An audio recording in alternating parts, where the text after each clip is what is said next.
Video like जरूर कर लीजिए और ऐसे वीडियो लगातार फ्री में पाने के लिए चैनल को तुरंत सब्सक्राइब कर लीजिए और बेल आइकन को जरूर टैप कर लीजिए ताकि आगे भी सारे वीडियो आपको मिलते रहे। यूट्यूब में फॉलो करते हैं तो प्लीज ये वाला फ्री टेलीग्राम चैनल जरूर ज्वाइन कर लीजिएगा। सारे नोटिफिकेशन सारे अपडेट यहीं पे आते हैं, ध्यान रखिए। फ्रेंड्स, मेरा नाम है वैभव और आप लोग देख रहे हैं UPPSC best online coaching YouTube channel. दोस्तों, 3000 से ज़्यादा क्वेश्चंस हम कवर अप करेंगे हिस्ट्री के, तो उसी क्रम में ये जो हमारी सीरीज़ है इसमें नेक्स्ट वीडियो आप लोगों के लिए लेके आया हूँ मैं।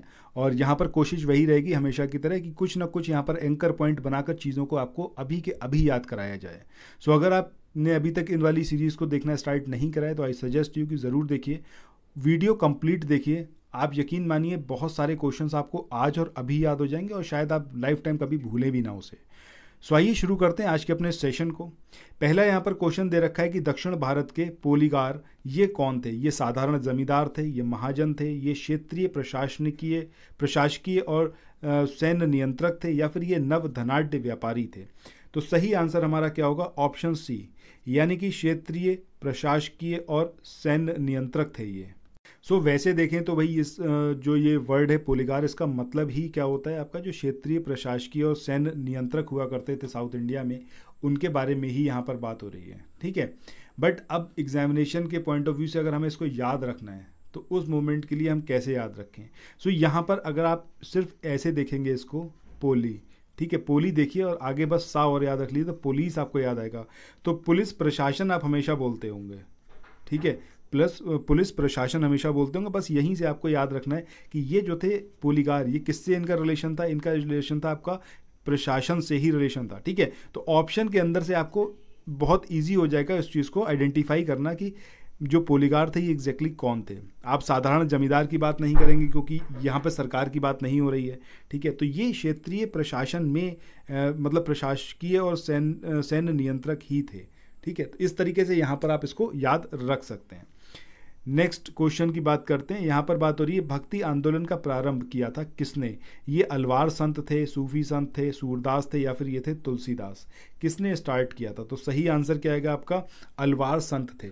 अब अगर खाली इतना सा आप याद रख लो कि साउथ इंडिया से ये स्टार्ट हुआ है तो आपको एकदम से याद रहेगा कि अच्छा अलवार संत ही होंगे ये, ठीक है। साउथ इंडिया से स्टार्ट हुआ है आपका भक्ति आंदोलन। चलो नेक्स्ट क्वेश्चन की बात करते हैं।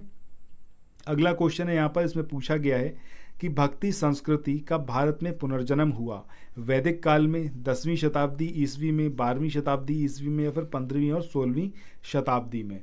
तो सही आंसर हमारा क्या आएगा? ऑप्शन डी, यानी कि 15वीं और 16वीं शताब्दी में इसका पुनर्जन्म हुआ है भक्ति संस्कृति का। अगले क्वेश्चन की बात करें कि कोई व्यक्ति किसी व्यक्ति से उसका धर्म, संप्रदाय या जाति ना पूछे, यह कथन कहा किसने? कबीर ने कहा, रामानंद ने कहा, रामानुज ने कहा, या फिर चैतन्य ने कहा? तो सही आंसर क्या आएगा हमारा? रामानंद। रामानंद ने यह बात कही कि कोई व्यक्ति किसी व्यक्ति से उसका धर्म, संप्रदाय या जाति ना पूछे। नेक्स्ट क्वेश्चन की बात करते हैं। अगला क्वेश्चन है यहाँ पर कि कामरूप में वैष्णव धर्म को लोकप्रिय ये किसने बनाया? चैतन्य ने, निर्वाक ने, रामानंद ने, या फिर शंकर देव ने? तो सही आंसर हमारा क्या आएगा? ऑप्शन डी, यानी कि शंकर देव। अब यहाँ पर कामरूप का मतलब क्या है? असम, ठीक है। अब यहाँ पर एक चीज़ समझिए, जब हम कामरूप की बात कर रहे हैं तो आपको कुछ नाम ऐसा समझ में नहीं आ रहा कि हम किसी देवता की बात कर रहे हैं, काम देवता की यहाँ पर बात चल रही है, और यहाँ पर हम किसकी बात कर रहे हैं? भगवान शंकर की, यानी कि हम फिर एक देवता की बात कर रहे हैं। सो ऑब्वियसली बात है कि कामरूप का रिलेशन किससे होगा? शंकर देव से होगा। इस तरीके से इसको आप यहाँ पर इंटरलिंक कर सकते हो और आई होप कि आप आगे कभी भूलोगे नहीं। नेक्स्ट क्वेश्चन की बात करें, पूछा गया है कि असम और कूच बिहार में वैष्णव धर्म का प्रवर्तन किसने किया? चैतन्य ने, माधव ने, शंकर देव ने, या फिर वल्लभाचार्य ने? सो अभी हमने बात करी है, जब हम शंकर देव की बात कर रहे थे, हम कामरूप की बात कर रहे थे, तभी मैंने आपको बताया कि भाई कामरूप को ही क्या बोला जाता था, मतलब क्या बोला जाता है? असम, ठीक है। तो सही आंसर हमारा क्या आएगा? Shankar Dev. Option C will be the correct answer. अगले क्वेश्चन की बात करते हैं। पूछा, लोग उत्तर प्रदेश पीसीएस की तैयारी कर रहे हैं, आप आरओ की तैयारी करना चाहते हैं, बीईओ की तैयारी करना चाहते हैं, इन तीनों एग्जाम की अगर आप तैयारी करने चाहते हैं तो स्टडी फॉर सिविल सर्विसेज के कोर्सेज को आप ज्वाइन कर सकते हैं कंप्लीट तैयारी के लिए। ये वन स्टॉप डेस्टिनेशन है, यहाँ पर आपको सब कुछ मिलेगा, जिसमें स्टडी मटेरियल रहेगा, टेस्ट सीरीज रहेंगी, पेड क्विज रहेंगी, सब कुछ आपको एक ही जगह पर मिलेगा। और ये सब कुछ सफिशिएंट होगा आपके एग्जाम को क्रैक करने के लिए, एग्जाम को निकालने के लिए। लेटेस्ट ग्रुप स्टार्ट हो चुके हैं और उन ग्रुप में आपको एडमिशन लेने के लिए सिंपली जो ये नंबर मैं आपकी स्क्रीन पर लिख रहा हूँ, इन नंबर्स पर आप कॉल कर सकते हैं। 8564880530 इस नंबर पर आप संपर्क कर सकते हैं। इसके अलावा 9696066089 इस नंबर पर कांटेक्ट कर सकते हैं, या फिर आप 7523864455 इन तीनों में से किसी भी नंबर पर कॉल करके आप हमसे संपर्क कर सकते हैं और ये लेटेस्ट ग्रुप जो है इसमें आप एडमिशन ले सकते हैं।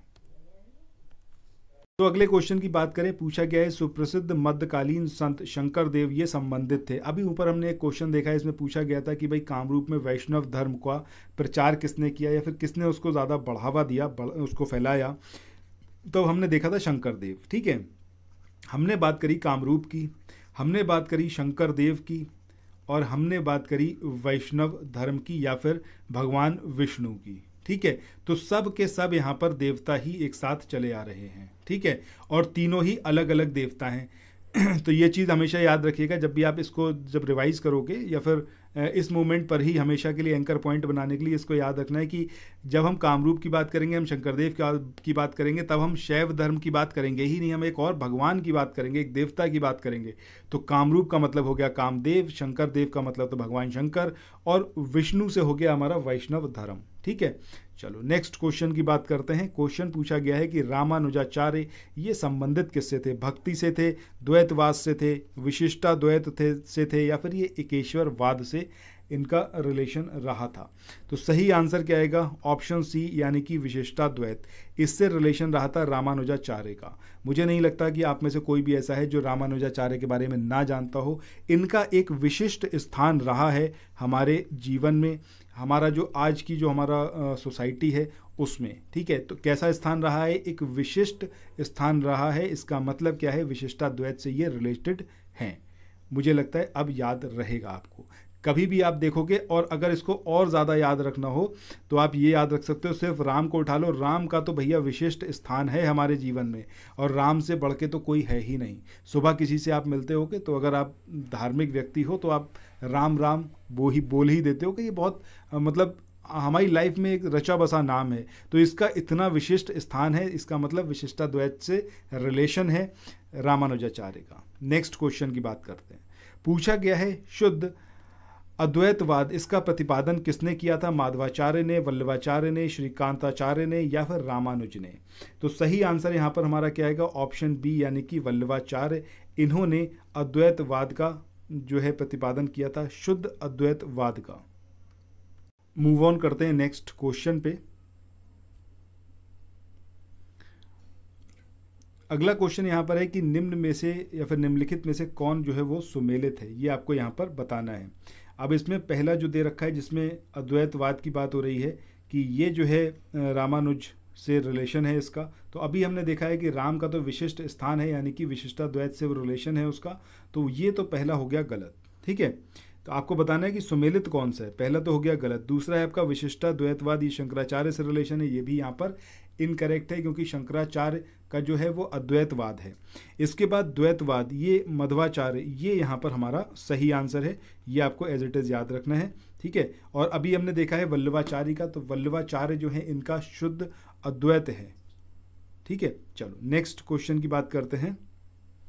अगला क्वेश्चन यहाँ पर है कि कबीर ये शिष्य किसके थे? ये चैतन्य के थे, ये रामानंद के थे, या फिर ये रामानुज के थे, या फिर ये थे तुकाराम के? तो सही आंसर क्या आएगा हमारा? रामानंद। रामानंद के शिष्य थे कौन? कबीर। नेक्स्ट क्वेश्चन पे मूव ऑन करते हैं। अगला क्वेश्चन यहाँ पर है कि मध्यकालीन भारत के निम्नलिखित में से किस संत का जन्म प्रयाग में हुआ? ये कुंभन दास थे, ये रामानंद थे, ये रैदास थे, या फिर ये थे तुलसीदास? तो सही आंसर क्या आएगा हमारा? रामानंद। रामानंद का जन्म कहाँ पर हुआ आपका? प्रयाग में, ठीक है। प्रयाग में इनका जन्म हुआ है। नेक्स्ट क्वेश्चन की बात करते हैं।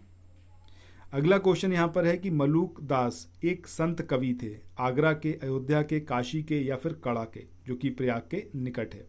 तो सही आंसर हमारा क्या आएगा? ऑप्शन डी, यानी कि कड़ा। कड़ा के थे ये रहने वाले, और मलूक दास वहाँ के एक संत कवि थे।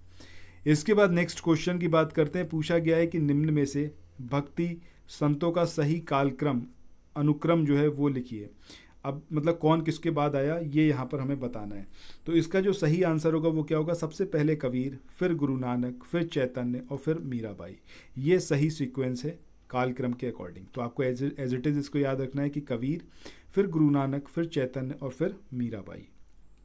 इसके बाद आज के इस आखिरी क्वेश्चन के बारे में बात करते हैं कि रामानुज के अनुयायियों को क्या कहा गया, शैव, वैष्णव, अद्वैतवादी या फिर अवधूत। तो सही आंसर हमारा क्या आएगा, ऑप्शन बी यानी कि वैष्णव। ठीक है।